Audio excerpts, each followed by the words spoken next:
hear a woman being interviewed by a market researcher in a health club about her membership of the club. First, you have some time to look at questions 1 to 5.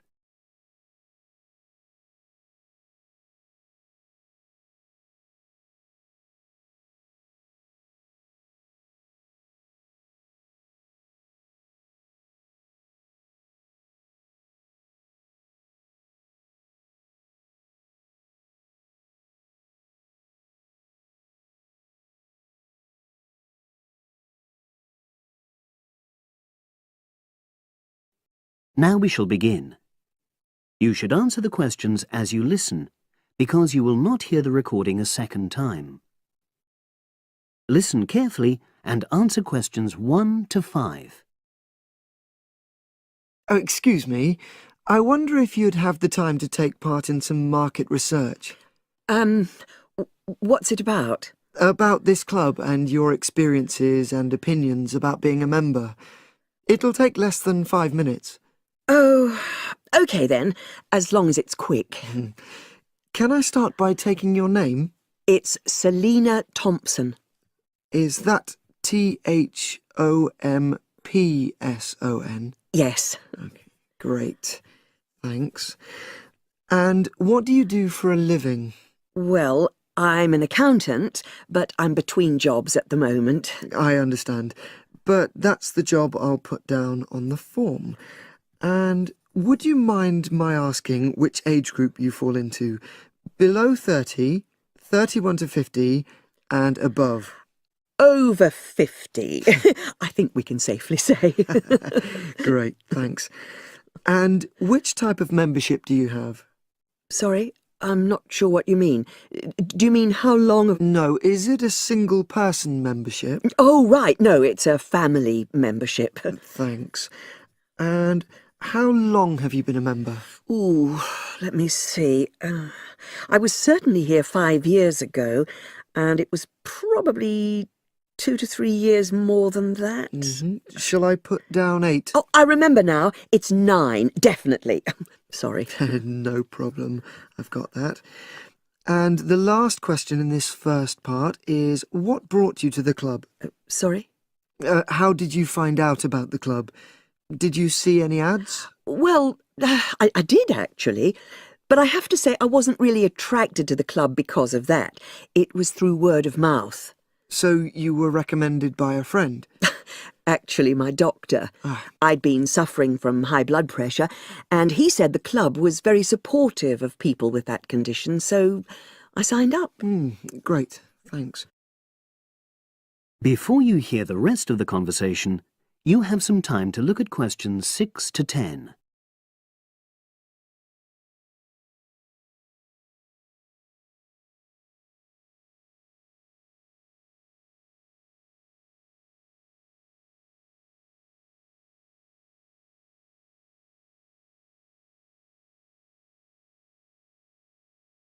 Now listen and answer questions 6 to 10. Now, for the second part of the form, I want to ask a bit more about your experience of the club. Sure. How often would you say you use the club? It varies enormously, depending on how busy I am. Of course. But on average, per month? I'd say it averages out at twice a week. OK, so 8 on average. Yeah, and 4 of those are aqua aerobics classes. That leads me to the next question. Would you say the swimming pool is the facility you make most use of? Fair to say that, yep. Right, thanks. And are there any facilities you don't use? One area I realise I've never used is the tennis courts.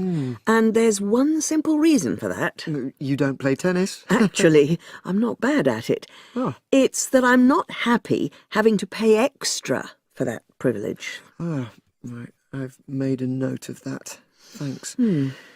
Now, in the last section, are there any suggestions or recommendations you have for improvements to the club? Only about health and fitness? Anything at all? Well, I'd like to see more social events. It isn't just a question of getting together for games or classes, but other things, you know. Yes, sure. And another thing that I was thinking when I had my yoga class in the gym last night, we were all sweltering in the heat, was that I think they should put in, or, you know... air conditioning. That's exactly what I mean. The rooms are really light and well designed, but they do need proper installations. Sure. Well, I've made a note of that. Good. So, is there anything else you'd like to suggest? About quality of service, for example? Oh, everyone's very nice here. They couldn't be more friendly and helpful. Oh, but I tell you what, it's a shame the restaurant isn't open in the evening on Saturday, and Sunday as well, for that matter. Oh. So the club should... open it later on those days. OK. Well, thank you very much. That's all the questions I have.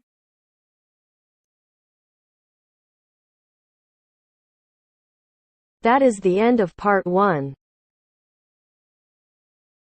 You now have half a minute to check your answers.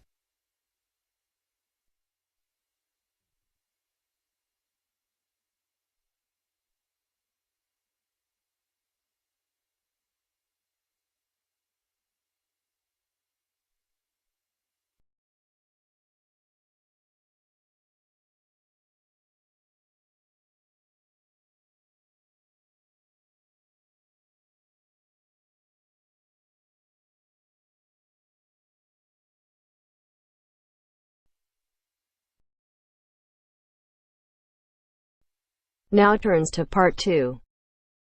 Part 2. You will hear the education officer in a museum giving a talk to school students who are about to start a one-week work placement in the museum. First, you have some time to look at questions 11 to 15.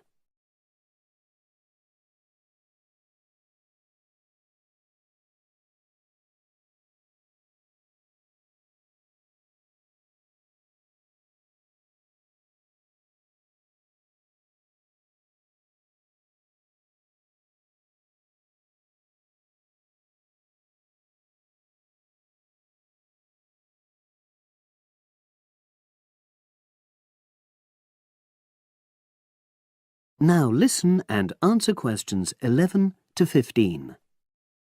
Good morning, and welcome. We're really pleased that you're going to be joining us next week for your work placement. Now, each of you will already have met the member of museum staff assigned to supervise you. In this short talk today, I'll be giving you more general information which will be relevant to all 6 of you. Your normal working day is 9 to 5 p.m, but on Monday, because it's your first day, we'd like you to arrive at 8:45. Please note, though, that you'll finish at the usual time. A lot of you have been asking what you should wear for work. Well, you may have noticed that we're not exactly a formal institution, so you'd really be out of place if you wear smart attire like a suit. If you go out on a trip with us, then we'd like you to wear a museum cap. It has our logo on, and we feel it helps people recognise you. But on a day-to-day basis in the museum itself, we say put on your own casual clothing because you'll be doing lots of dusty, messy work. Now, we don't have an enormous number of rules, but work placement is an excellent preparation for the real world of work, and we expect you to be very punctual and reliable. If you're not well, or there's been a hold-up, then what we ask you to do is ring the museum receptionist. He will be in the museum well ahead of opening time, and he'll inform your own personal supervisor in the museum. If you're away for more than 1 day, we'll inform your school tutor. They'll obviously need to make a note of your absence and follow up if necessary. But most of all, we hope you really enjoy yourselves during the placement. Students say they have a lot of fun, whether it's working with kids in our art workshops held every Monday, or, the most popular, when they go out on our outreach work to residential homes, recording elderly people's memories of school days for our oral history project. So, We hope you feel excited by the prospect of starting next week and well prepared.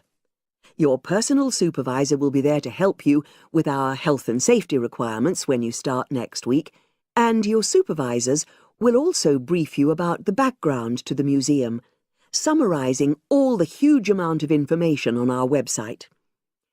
In the next couple of days, it might be worthwhile if you get hold of evaluations and other notes made by students who've worked with us before.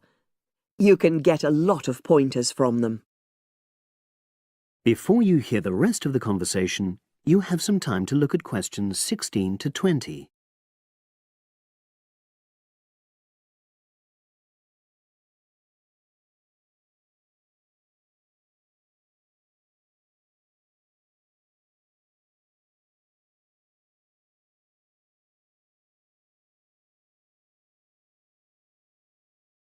Now listen and answer questions 16 to 20. Now, before I finish today, I wanted to help you find your way around the museum. When you start next Monday, the first thing you'll need to do is sign in. Come through the main entrance and you'll see the main staircase straight ahead. To the right of this is the statue of the horse, and just behind that is a door. Go through that, and that's the sign-in office. Now, on the first day, you'll be working in Gallery 1. You'll find this as follows. In the central courtyard area, close to the entrance, there's a large chest where visitors put donations for the museum. The door just behind that leads to Gallery 1. The workshop you'll be taking part in starts at 11, but if you want to go in earlier, you can get the key and let yourself in. The key box is quite hard to find. Walk behind reception, and it's between the large gallery and the bookshop. I haven't mentioned breaks, lunch, etc. Unfortunately, our cafe's closed at the moment, so your best bet is to bring a packed lunch. We tend to have our sandwiches in the kitchen area. Go round the reception desk and you'll see a small circular cabinet. The door to the kitchen area is just behind that. Now, every day we put up notices about what's happening in the museum. Your supervisor will brief you, but if you want to check up on details, look on our staff notice board. This is in the corner of the play area, at the back, on the wall of Gallery 3. If you have any questions, I'd be happy to help. That is the end of part 2. You now have half a minute to check your answers.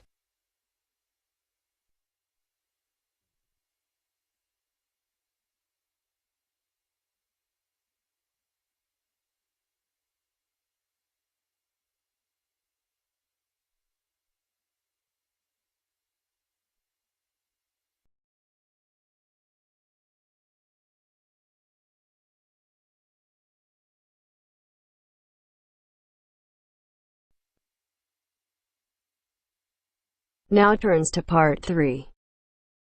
Part 3.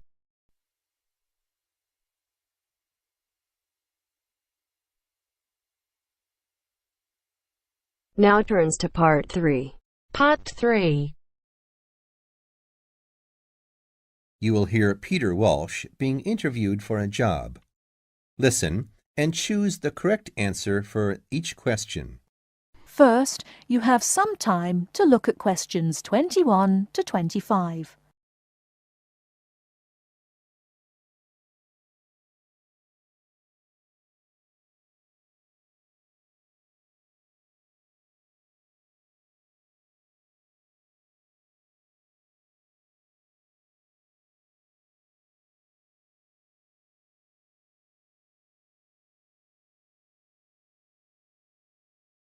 Now, listen carefully and answer questions 21 to 25. Joanne! Hi, you must be Rob. Nice to meet you. So, I hear you're planning to visit Australia. Yeah, and I really wanted to talk to you because I was thinking of spending some time in Darwin, and my sister told me you're from there. That's right. So, tell me about it. Well, where shall I start?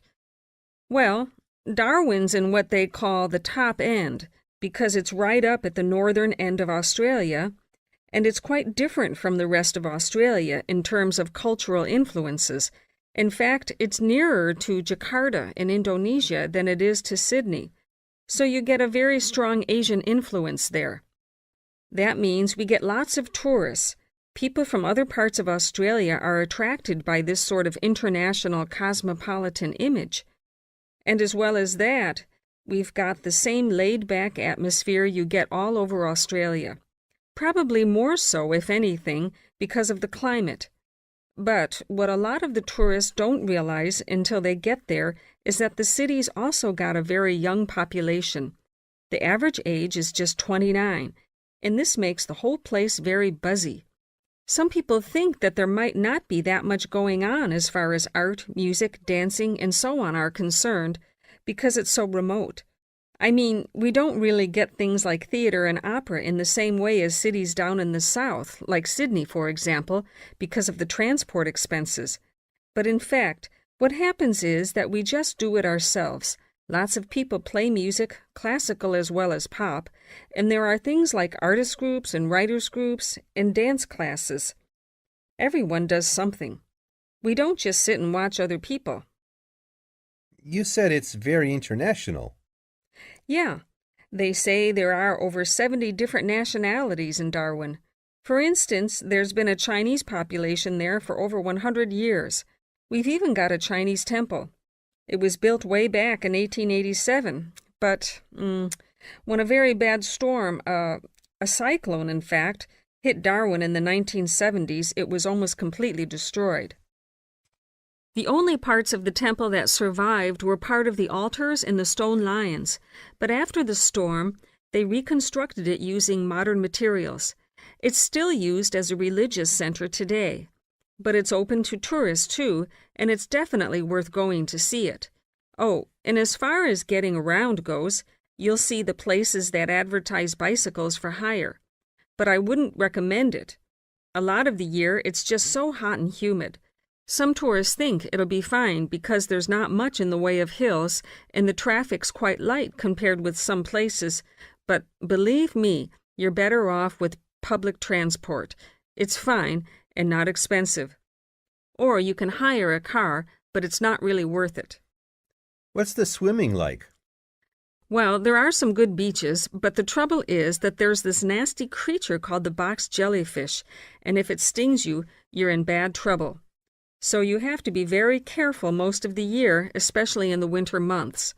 You can wear a lycra suit to cover your arms and legs, but I wouldn't like to risk it even so, personally. And there are the saltwater crocodiles, too. I mean, I don't want to put you off. There are protected swimming areas netted off where you'll be safe from jellyfish and crocs, or there are the public swimming pools. They're fine, of course. Before you hear the rest of the talk, you have some time to look at questions 26 to 30.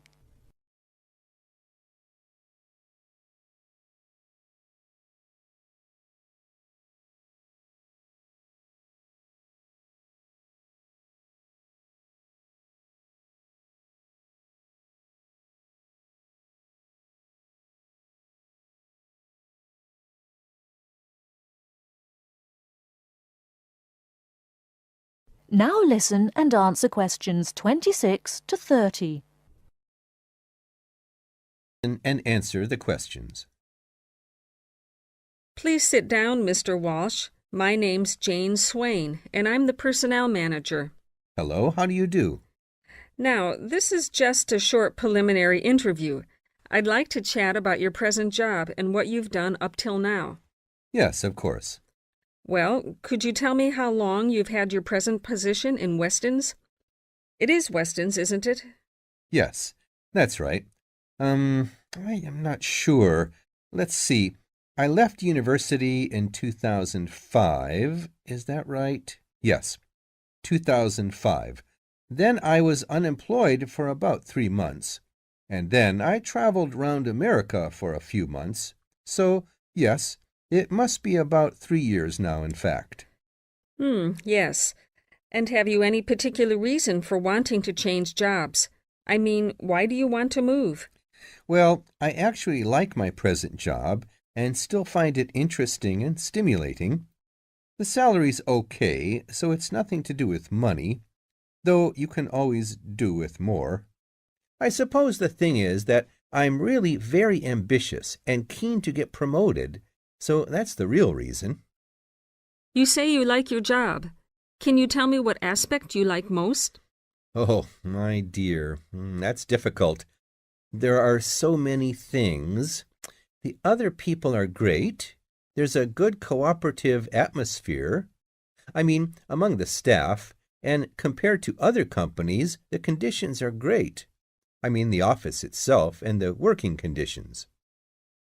And then there's the fact that they give me lots of room for initiative and let me make decisions. You know, that's what I really like most about the job. Yes, well, we're looking for someone like that. You know, someone who isn't a clock watcher and who isn't too concerned about working fairly long hours. Oh, I don't mind that. I'm used to it. And what about your education? You went to Manchester University, didn't you? Yes. After leaving school, I started a diploma course in design, but I decided to give it up and did an arts degree at university instead. Good. And have you done any courses since?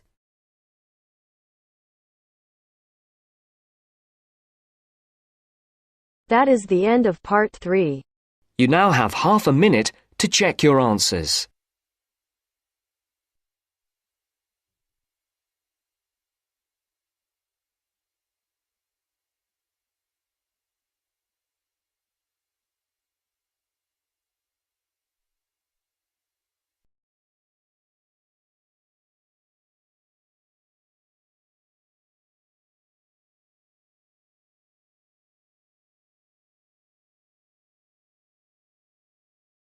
Now turns to part 4.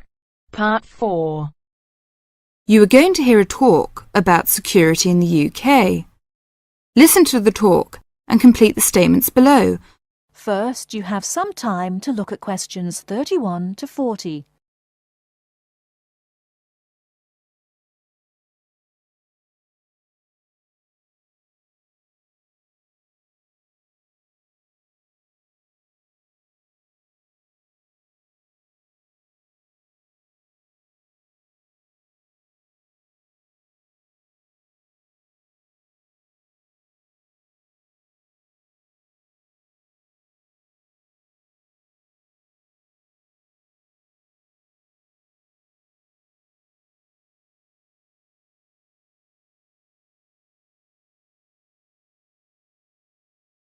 Now listen carefully and answer questions 31 to 40.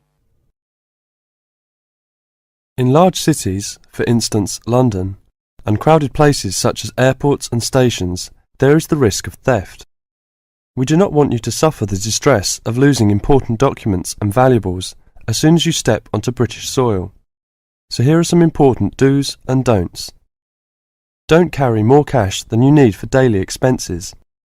If you stay at a hotel, do ask the manager to keep large sums of cash, documents and valuables in the hotel safe and give you a receipt for them. This is a free service. If cash is stolen, it is very unlikely to be recovered. Do keep separately a note of the serial numbers on your traveller's checks, so if they are lost you can inform your bank. Do take particular care of bank and credit cards. Do carry wallets and purses in an inside pocket or a handbag.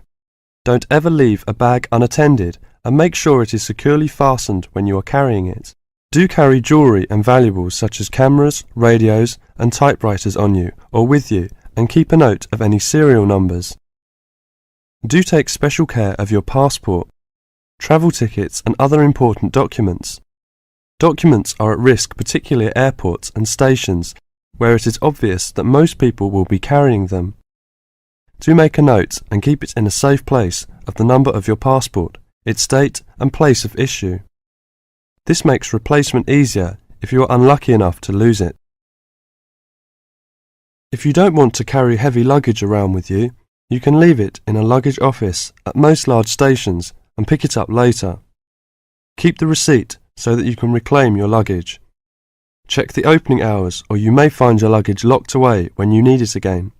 If you lose any of your luggage in transit, take this up immediately with the officials of the airline or shipping line. But don't worry too much. 98% is found within 3 days.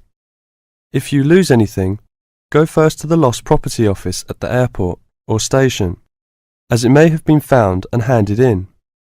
If you lose your luggage in the street or suspect it has been stolen rather than gone astray, find the nearest policeman who will advise you what to do. That is the end of part 4. You now have half a minute to check your answers.